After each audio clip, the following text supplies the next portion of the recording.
thunderstorm warning for northwestern Kendall County in northeastern Illinois, southeastern DeKalb County in north-central Illinois, King County in northeastern Illinois, until 8 p.m. At 7:07 p.m., a severe thunderstorm was located over Serena, or over Sheridan, moving northeast at 40 miles per hour. Hazard, ping-pong ball-sized hail. Source, radar indicated.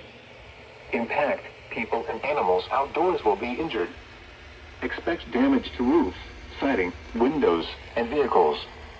Locations impacted include Aurora, Elgin, Bartlett, St. Charles, Oswego, West Chicago, Batavia, Geneva, Yorkville, Camden Hills, Plano, Sandwich, South Elgin, Montgomery, North Aurora, Sugar Grove, Boulder Hill, Elmer, Wayne, Valley View, Hinkley, Silverknock, Lily Lake, Newark, and Wilmington. For your protection, move to an interior room on the lowest floor of a building.